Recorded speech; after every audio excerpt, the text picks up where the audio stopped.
Cara, olha essa questão aqui. Eu não vou dizer que ela é uma questão fácil, porque ela não é.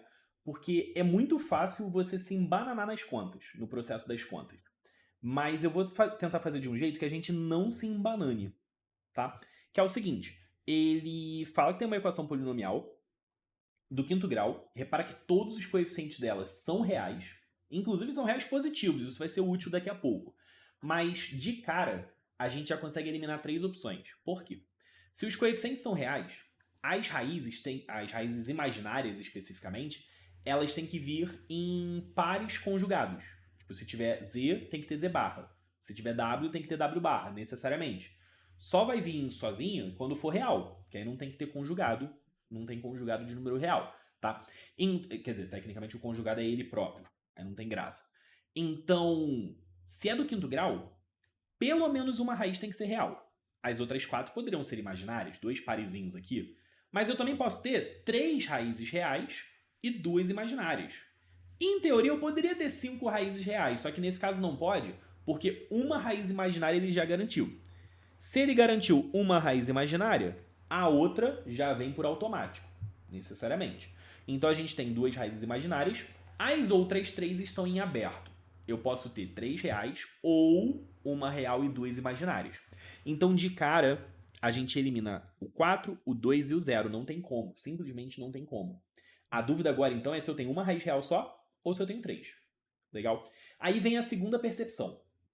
A segunda percepção é: todos os coeficientes são positivos.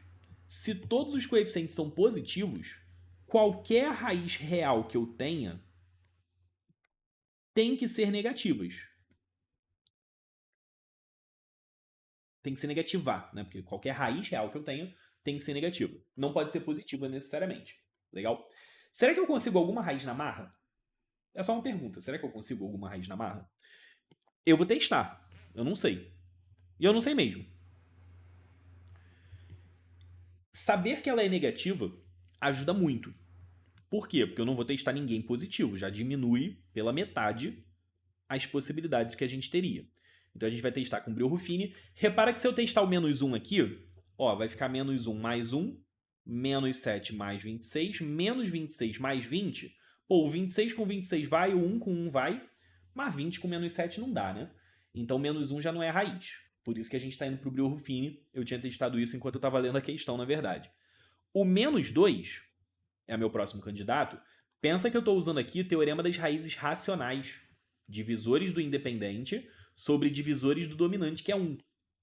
Basicamente são os divisores negativos do 20. Menos 1, menos 2, menos 4, menos 5, menos 10 e menos 20. Um dos 6, eu quero muito que seja raiz. Não é obrigatório ser. Mas se for, pode ser que me ajude, tá? Então a gente vai ter aqui, ó, menos 2 com mais 1 vai dar menos 1. 2 com mais 7 vai dar 9. Lembra que é multiplicar e somar com o próximo. Menos 18 com 26 vai dar 8. Menos 16 com 26 dá 10. Menos 20 com 20 deu 0. Opa! Cara, foi uma feliz coincidência. Eu não tinha como adivinhar que o certo vai ser o menos 2. Podia ser o menos 4, podia ser o menos 5. Podia não ser ninguém. E eu ia ficar testando meio que à toa. Mas que bom que foi o menos 2. Porque agora eu vou usar o seguinte. Eu não vou terminar o Brio Ruffini, nada disso. Tá? Eu vou simplesmente dizer que a soma de todas as raízes, todas elas, desde o início, né, se a gente pensa em relações de Girard, é logo aqui o primeiro coeficiente. É menos 1 sobre o dominante, que é 1. Então a soma é menos 1. Só que olha só, tu tem ali duas raízes complexas, cuja soma é menos 1, que a parte imaginária vai cortar. Tu tem uma raiz que é o menos 2, e tu tem mais outras duas raízes, vou chamar de R1 e R2, que eu não conheço ainda. Essa soma tem que dar menos 1. Olha o detalhe. I raiz de 3 corta, menos meio com menos meio corta com menos 1. Agora, o R1 mais o R2 está dando 2.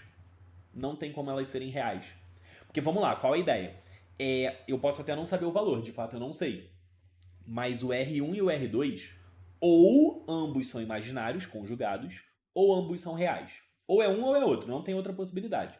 Se ambos forem reais, Tu poderia ter, talvez, um negativo, outro positivo. Ambos positivos. O que você não poderia ter é ambos negativos.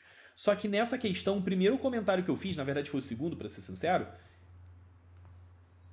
aqui tem um S. Eu botei raízes no plural reais. Enfim, as raízes reais têm que ser negativas necessariamente.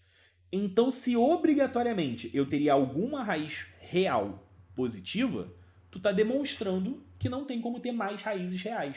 Só o -2 vai ser a nossa raiz real. Então, aqui a gente diria que alguma raiz real, se for real, melhor dizendo, né? Como se fosse uma suposição por absurdo. Se for real, alguma delas teria de ser positiva. O que é um absurdo. Sendo um absurdo, a única raiz real é o -2. As outras raízes são todas imaginárias. Por isso que a gente fica com gabarito na letra D de dicas. Cara, eu não acho essa ideia simples, tá?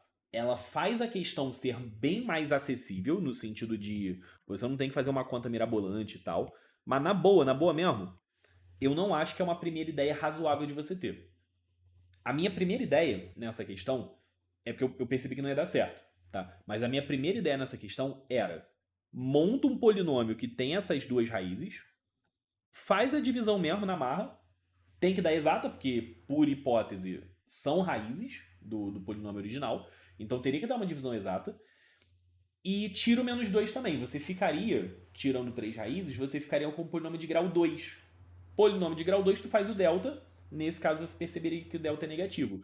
Só que, putz grila, imagina o trabalho que eu teria que fazer para chegar nessa conclusão. Não achei maneiro. Aí eu não quis fazer assim, não. Beleza? Tranquilo? Então, assim, uma vez que... E isso é sempre bom você estar atento no INE. Questão de polinômio, ele começa a falar de raiz e tal. Não necessariamente você tem que fazer conta torta e direito para achar as respostas. Às vezes, uma análise um pouco mais teórica, olhar sinal, paridade, quando é o caso. Enfim, basicamente análises nessa linha, olhar para soma, o que isso tem a ver com regra de sinal. Não é sempre, mas às vezes pode te ajudar muita coisa. Eu considero essa questão bem pesada para você poder ter essa ideia. Mas quando você já tem essa ideia no bolso, você segue por ela, fica uma questão até que acessível, porque te poupa trabalho. Tá bem? Mas só se você conseguir ter essa ideia na hora, por isso que eu tô te apresentando. Fechou? Ficamos com o gabarito letra D, a gente se encontra em outra questão. Valeu!